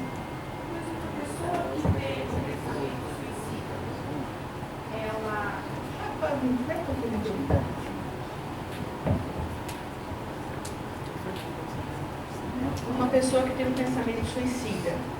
Ela tenta uma vez, ela tenta a segunda, a família já percebe, já entra no tratamento, fica em cima, e essa pessoa vem a concluir o ato. Existem vários transtornos em cima disso, né? Eu vou falar com a mãe de uma menininha, Catarina. Catarina, ela perdeu o pai pelo câncer e não aceitou. Ela tinha um transtorno de borderline. E Catarina, ela tentou com remédio, a mãe conseguiu resgatar, fez todos os tratamentos. Catarina tentou com remédio de novo. Sempre em algum momento que a mãe entrava no banheiro para tomar um banho. Então, desses adolescentes que têm esses tipos de transtorno.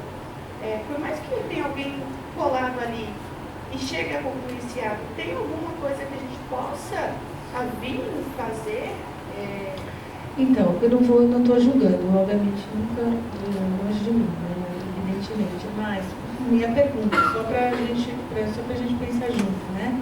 Por que ainda existiam remédios dentro da casa e de acesso à criança? Porque Catarina fazia tratamento com um psiquiatra. Mas quantos anos ela tinha? Catarina tinha 14 anos. Podia... Catarina pulou do 5º andar do prédio. Então, podia ter sido estabelecido, né? Alguma... Então ela não morreu pelo medicamento, Não, ela tentou 2 vezes o suicídio pelo medicamento, mas Catarina teve um surto e pulou do 5º andar. O que eu acho assim, pegando a questão do medicamento, tentou uma vez com medicamento, não vai ter medicamento mais na casa. Não vai ter mais medicamento na casa. Vai pôr num armário, vai fechar, sei lá, estou falando, estou exagerando, mas a família vai ter que buscar formas de resolver. Vai eliminar o risco? Não, risco só. Mas como a gente já sabe, temos dados epidemiológicos, por isso que eu gosto sempre de trazer esse cenário, porque a gente já sabe pelos dados epidemiológicos que é por toxicidade, tá? É claro, como eu já tive uma paciente, não. Eu fui na farmácia com a mesada com herbicida. Né? Então, claro, a gente não vai poder ter um produto barato, um produto de fazer acesso, mas tentar ficar de olho. Então, uma pessoa que já fez uma tentativa de suicídio, essa seria a primeira, ela não fez a tentativa porque encontrou alguém para quem ela contou, né? Essa pessoa, eu acho que ela não iria tentar, tá? Mas ela comprou e ela contou para alguém. E esse alguém disse, não, né? Como assim? Você está trocando a sua vida por esse problema, né? Por essa insatisfação que é passageira, é um problema que tem um ditado mexicano que eu gosto muito que diz assim, você tem que usar a bala de acordo com o tamanho do passarinho, né? Você tem que usar a bala de acordo com o tamanho do seu problema. Tem que resolver o seu problema de acordo com aquilo que você vai tirar a sua vida porque seus pais estão brigando muito dentro de casa, você não está vendo coisas bonitas, né? Então assim, eu acho que esse é um debate que tem que ser feito, né? Agora, a questão da medicação, hoje os países escandinavos estão fazendo estudos grandes, porque o próprio efeito colateral dos medicamentos antidepressivos é incrementar o risco de suicídio.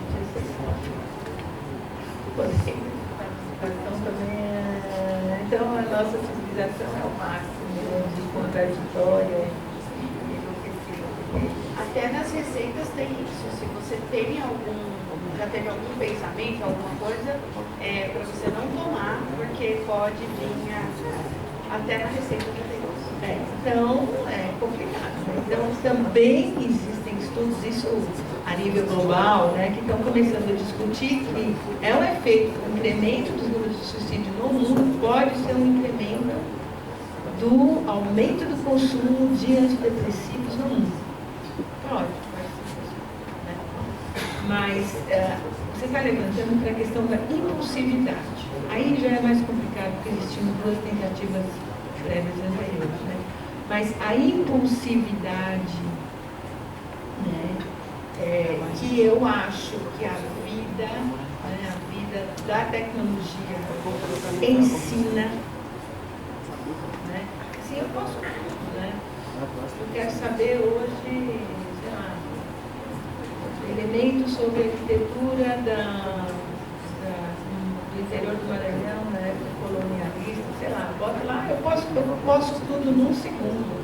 Eu posso tudo num segundo. Né?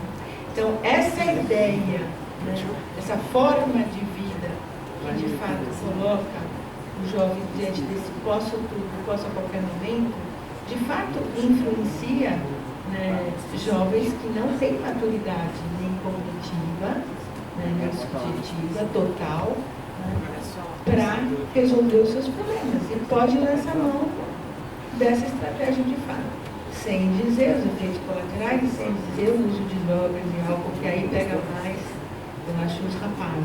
Né? Pode falar. Como é seu nome? Tá. Tá, Vitor. A minha pergunta é, por exemplo, assim, nas escolas públicas, que medidas que vocês estão tomando para trazer esse entendimento sobre esse tema, que até um tempo atrás era tabu na sociedade? Que ferramentas que vocês estão usando, seja na escola de ensino privado ou pública, que vocês estão incentivando as pessoas a falar mais sobre isso como uma forma até mesmo de conscientizar sobre esse tipo de tema? Então, você acha útil, né? Você acha útil? Então, na verdade, a gente está... esse fórum que a gente fez, boa parte dos profissionais eram profissionais da área de saúde e educação, né? Então, a ideia é ir sensibilizando, né?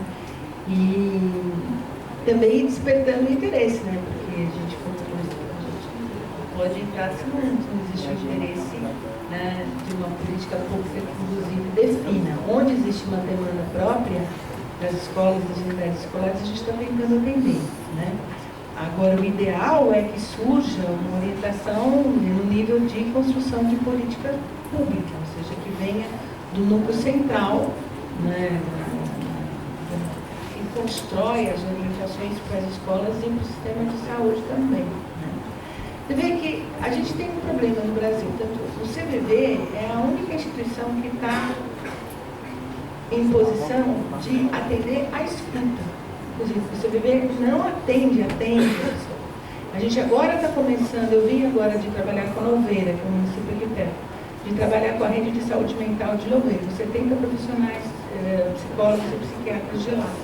Porque os serviços de saúde mental não estão preparados também para ter a escuta para esses problemas, né?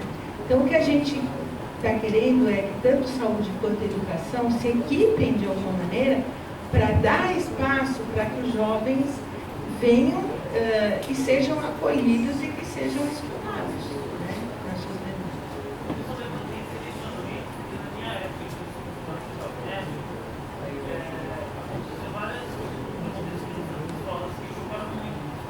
Só agora esse tema parou de sair por causa de que começou a ser mais debatido na sociedade. Eu acho que sim, tem que ser uma forma de esse alcance desse tema para todos, independente da consciência que estão por aí hoje em dia. O que aconteceu na sua escola?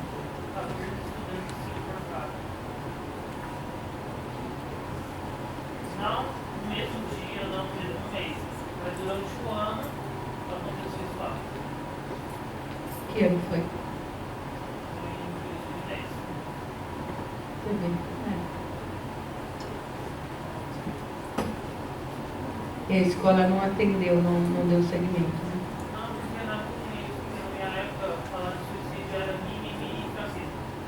Mimimi e fraqueza. Vocês acham isso? Hã? Mas o que você acha que é? Dá o microfone para ele.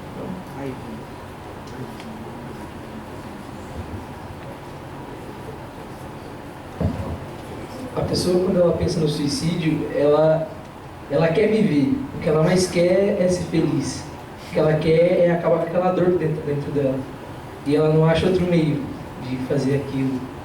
Porque ela quer viver. Ela só não quer sofrer daquele jeito que ela está sofrendo. Por que será que você... Onde é que estão essas barreiras que dificultam encontrar um outro jeito de eliminar a dor?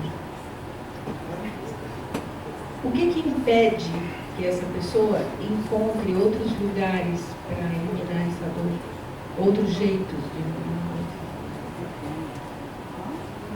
dor? Porque ela não tem esse acesso. Quando ela pensa no suicídio, a única coisa que ela vê é o que? O celular dela, os pais que nem conhecem ela direito, é a escola que tem que fazer o trabalho, é isso que ela vê. Ela não enxerga tudo que cerca ela, impede com que ela veja o que tem atrás disso. Você está entendendo?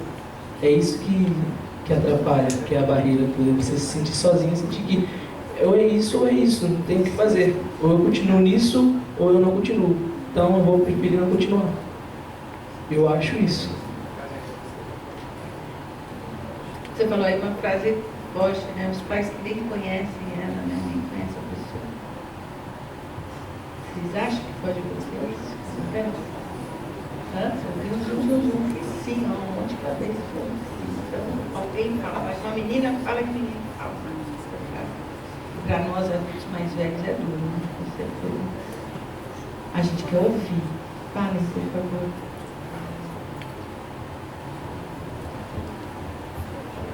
Vai você. Eu queria falar também uma coisa aqui, só um momentinho.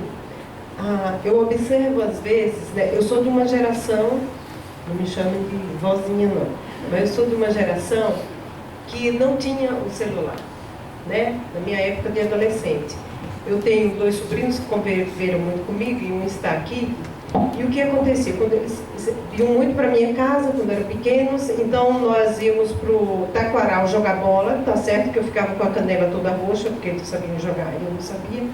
E quando eles chegavam na minha casa, eu falava uma coisa, eles sabem, são testemunhas, acabou o celular, agora é hora do almoço, vamos lá me ajudar a arrumar a mesa. Tia, mas vamos ver, não tem televisão, desliga a televisão, nós vamos conversar, vamos comer juntos, vamos dar risada, falar das coisas atrapalhadas que às vezes acontecem com a vida da gente. Então, o que acontece com a gente? Me dá um celular aí, Alex, por favor. Você está aqui, né, no seu joguinho lá. Aí o seu colega pergunta assim, e aí, nós vamos ontem? Ah, sim, é. Isso, sim, não, é isso. Fulano. Ah, então você tem esse tipo de vocabulário, né? E você não conhece o seu amigo que está do seu lado. Você não conhece o seu grupinho. Eu tenho um grupo de amigos, nós saímos, conversamos sobre o quê? Às vezes eu vejo alguém descendo a escada, conversando assim, não, mas você viu o que passou, não sei, falando de um cara, de um programa, mas você não está falando sobre o seu amigo.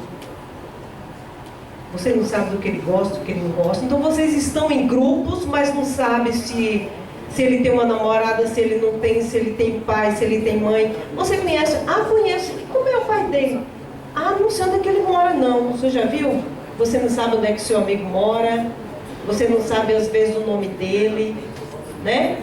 Então, isso, às vezes, é muito comum para nós. E quando o problema chega, bate na sua porta, quando a desilusão, a frustração, porque você não conseguiu alguma coisa, você não tem com quem conversar. Porque você não sabe nem o vocabulário do seu amigo. Queria deixar isso aqui. Obrigada. Fábio, de coque aí da parede. Você fez um sim assim, bem... com muita segurança de que os pais não conhecem os filhos ou as filhas. Bom, eu acho assim, como o Gustavo falou, que muitas vezes os pais acabam não conhecendo seus próprios filhos, convivendo às vezes na própria casa, que quando uma pessoa passa, os filhos normalmente têm aquela insegurança de não contar tudo com os pais, de não conversar mesmo. E como a sociedade às vezes acaba tratando essa questão do suicídio como uma forma de fraqueza, às vezes a pessoa acaba guardando tudo para si. E como uma forma de não ser julgada, até pelos próprios pais, no caso, pessoas que ajudariam, que amam de uma forma incondicional, ajudariam eles preferem guardar para si mesmo. Então, você acaba vivendo na própria casa e acaba, às vezes, não conhecendo. Igual eu estava falando, às vezes você tem um próprio amigo, mas você nem sabe onde ele mora. Né? Você, às vezes, prefere não saber, ou você prefere não falar por motivos de não querer ser julgado, né? Porque você hoje vive numa sociedade que qualquer coisa que você faz, você é julgado muito fácil. Então, de uma maneira muito bruta, que às vezes, né, desce, assim, não é confortável do jeito que você queria. Porque às vezes você só quer ser ouvido, não quer ser julgado, né? Só quer um amigo para te ouvir, para você contar o que está acontecendo. Muitas vezes você não tem isso. Então, às vezes é melhor guardar para si e meio que sofrer sozinho do que você compartilhar com os outros. Então, acho que quando o Gustavo quer dizer que às vezes os pais não conhecem os próprios filhos, é isso. Às vezes preferem, como a senhora mesmo falou, que preferem até mesmo trazer mais problemas para os pais. Você fica, será que eu estou fazendo alguma coisa de errado? O meu filho está passando por isso e preferem até guardar para si. Então, acho que acontece muito isso no ambiente familiar.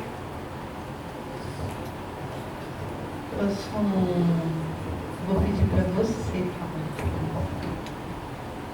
É você mesmo. Da camiseta cinza que hoje está ali para trás. É você. Não, você.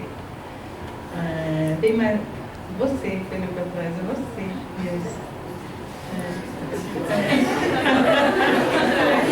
Não, mais para frente, o microfone.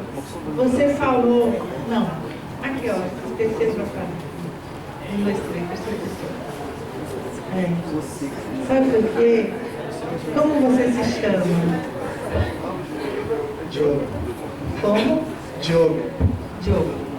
Você também foi super convincente quando ela falou de que nós somos julgados. Essa é uma sociedade que julga muito facilmente, né? E na verdade, uma das razões pelas quais a gente não fala, ou vocês não falam, ou as pessoas que estão com problemas não falam, é porque tem esse receio de ser julgado. Você está convencido disso? Não, fala um pouquinho também.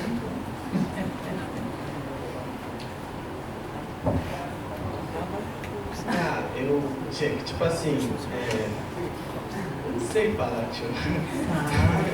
Tá falando. É que, tipo, eu sou diferente, tipo, em casa eu sou de um jeito, aí na escola eu sou de outro jeito. E, tipo, meus pais não me conhecem muito do jeito que eu sou na escola. Porque, tipo, em casa, tipo, meio que uma ditadura lá, tipo assim, que eu tenho que seguir tudo que eles querem que eu seja, só que eu não quero ser o que eles querem que eu seja. Aí acaba tendo uns confrontos e eu acabo passando mais tempo fora de casa do que em casa. Então eles meio que não me conhecem, tipo, daqui fora de casa. Aí acaba criando, tipo, eles pensam que eu tô fazendo aquilo, mas eu não tô fazendo aquilo, eu tô fazendo outra coisa. Legal, eu gostei.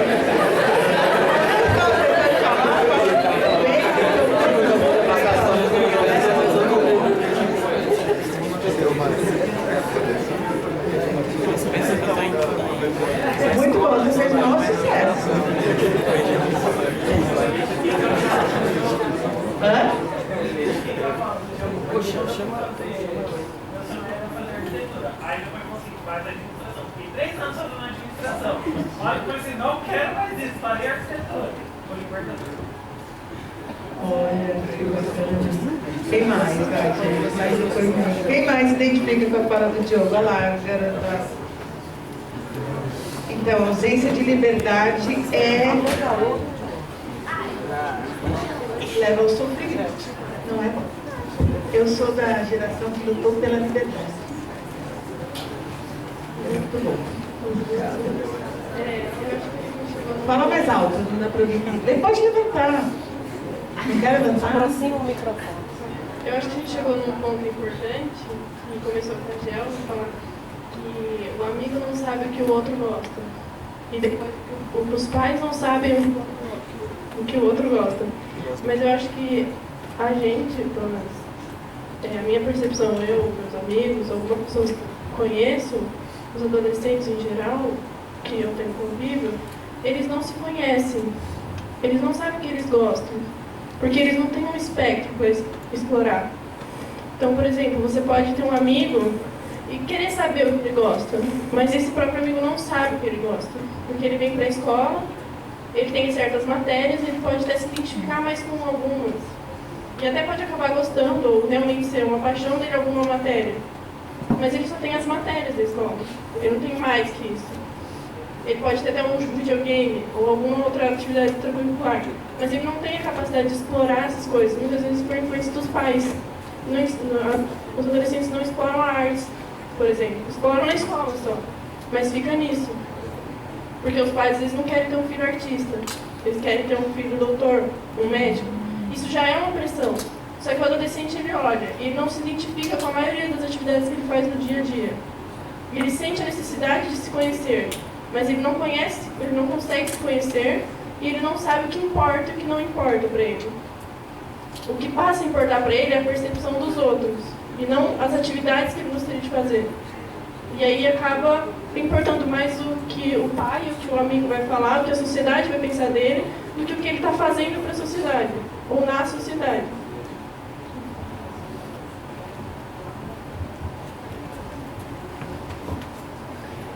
Muito legal, hein? Você falou, fez todo mundo pensar agora, ó, todo mundo ficou excelente.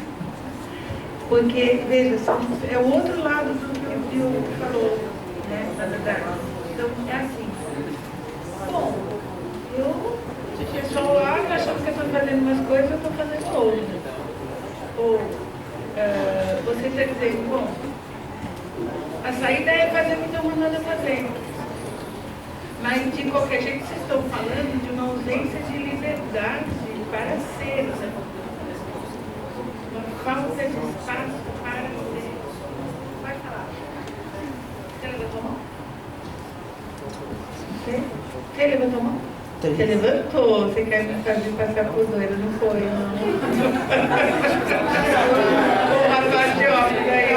Aí o rapaz de óculos. Ele levantou. Aquele azul. Quer? Bom, então vocês duas aqui.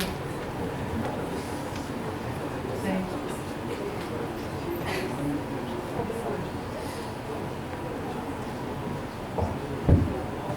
Eu tenho duas dúvidas. Primeiro, a gente estava conversando que as pessoas, quando elas apresentam o suicídio, o ato, vem antes uma depressão. E é muito perceptível pelas pessoas. Todo mundo, essa pessoa é muito triste, para baixo. Mas tem casos em que a pessoa aparenta ser normal, feliz, alegre, e você não consegue enxergar outra face naquela pessoa. Entendeu? Você fala, uma pessoa maravilhosa, e aí, num dia, ela se suicida. Entendeu? Por que isso acontece e por que essa pessoa não demonstra para a sociedade isso e esconde tão bem? Como? Vocês são especialistas em criar imagem. Digo, vocês de essa geração, né? Acho que tem isso. São especialistas, né? É especialidade. Do Facebook tem especialistas em criar imagens, né? Acho que isso é uma coisa importante. Agora, inclusive essa última fala desse rapaz, né, que ele me trouxe, mas eu vou trazer para discutir essa questão, eu também não acho isso. É assim, a depressão, ela foi capturada pela psiquiatria do século XIX, tá? Como um fato de loucura, né? E, na verdade, ela foi medicalizada, ela entrou dentro de uma certa nosologia, de uma classificação internacional de doenças, ela virou uma doença e ela virou um foco de medicalização super importante. Bom, algumas pessoas que têm quadros de depressão importantes, né? Aquelas depressões que de fato muitas vezes são hereditárias, muitas vezes já é um componente que já existe dentro das famílias. Às vezes tem familiares que já se suicidaram, avô, tio, etc. Né? E o suicídio volta a aparecer no universo familiar. Isto é um cenário. Mas de fato, nossa, né? O que a gente está tentando fazer é justamente tirar o suicídio como um fato médico, hospitalar, né? E trazer mais para um universo de uma questão multideterminada, socialmente determinada, politicamente determinada, economicamente determinada. Exemplo, crise da Grécia, crise econômica da Grécia. Existem estudos mostrando assim, um alto incremento de suicídio entre homens mais velhos em função de falências financeiras, né? Aqui no Chile estão começando a aparecer como consequência da crise da Previdência chilena. casais mais velhos, idosos, que estão optando pelo suicídio. Idoso, você não tem recurso financeiro, você não tem, as famílias não são mais grandes, as famílias são pequenas, você não tem mais filhos que se mantêm perto, próximo da família para cuidar, né? Você não tem uma força de cuidado. Você não tem dinheiro para um remédio, você está cheio de dor, você está cheio de doença, você não tem companhia, você não tem contato, né? Agora, isso quem determina? Isso é um quadro da psiquiatria, são pessoas deprimidas, como a psiquiatria define? Não, a meu ver, não. Né? E do mesmo jeito, eu acho que essa questão do suicídio que acontece de repente, isso é um relato muito comum, né? Que tem muito recorrente hoje em dia, né? Mas como assim? Olha a foto dele aqui no Facebook, ele estava ótimo. Ele estava ótimo, ele foi para a feira, ele estava ótimo, voltou. Mas, quando você... Aí tem vários elementos, né? Um é essa especialidade em criar imagens. Quando você começa a olhar um pouco mais, é que a família comprou a imagem de estar bem, os amigos compraram, os amigos do Face compraram, todo mundo comprou a imagem de que estava bem. Mas cadê aquele serzinho lá do lado? Concreto, assim, que pega, que escuta, que fala, né?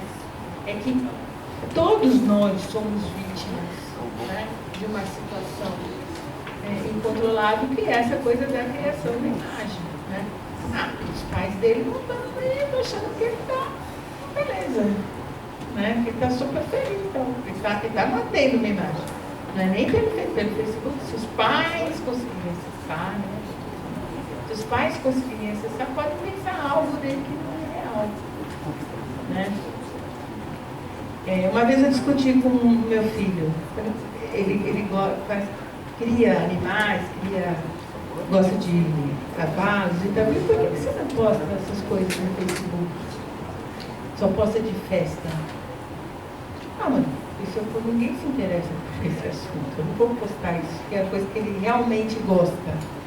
Né? Não vou postar isso, porque aí não vou ter amigos, vou postar o que dá ibope, né? Porque eu estou na festa, que eu estou alegre, que eu estou não sei o quê, que eu não sei o que lá. Quer dizer, uma área de interesse específica, mas não vai dar ibope, eu só vou ter 10 curtidas. Aí não vou, né?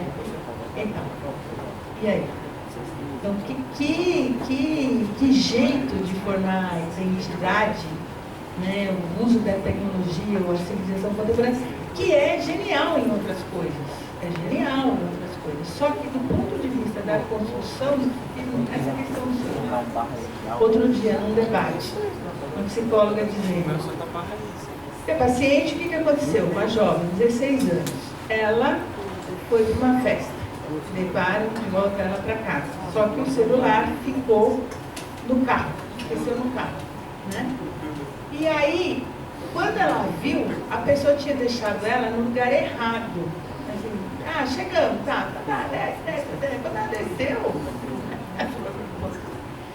esqueceu o celular e estava num lugar que não era o lugar da casa dela. Ela não soube resolver o problema. Ela passou a noite toda sentada na sarjeta. Não soube ir com um orelhão, não soube pedir ajuda para ninguém, não soube falar com um porteiro de algum lugar, com alguém que estava passando, Quer dizer, a dependência hoje, né, da tecnologia para a solução de problemas é impressionante. A gente tem ouvido isso, por exemplo, isso eu estou falando para vocês, pessoas de mercado de trabalho, por exemplo, agências, né, de recrutamento do pessoal.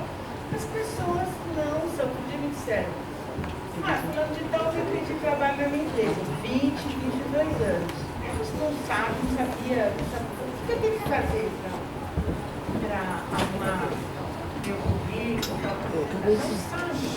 Porque não sabe fazer nada que seja produzido para além da prótese, né? A gente vive com essa prótese. Né? Que é o movimento do celular. Pode falar. Sim, desculpa, você disse. Eu Me ocorreu, eu sou professor aqui, tá? Meu nome é Antônio. Me ocorreu contar uma historinha devido ao que o nosso aluno ali, mas eu não pude ver quem era. Mas eu ouvi bem essa questão da imagem, das pessoas muito próximas a gente não nos conhecerem às vezes, né? Então, mais ou menos num horário parecido como esse, em outra escola, eu estava encerrando uma aula, há alguns anos atrás. Uma aula para um curso de engenharia mecânica. E tinha um aluno que ele comparecia muito pouco às aulas. Aquele aluno que o professor não tem muita admiração. Terminada aquela aula, esse aluno ficou, toda a turma foi embora, ele ficou e ele me procurou. E ele foi bem direto comigo. Ele falou para mim: professor, queria conversar com você, porque eu sei que você tem uma imagem negativa a meu respeito. E eu queria falar para você que eu não sou assim. Que o problema é que eu não gosto desse curso, né? Veja, ele estudava engenharia mecânica, ele queria ser músico. Nada a ver uma coisa com a outra, né? Enfim, a gente foi conversando. E o que eu disse a ele foi basicamente: olha, você é jovem ainda, eu não quero mais te ver aqui, tá?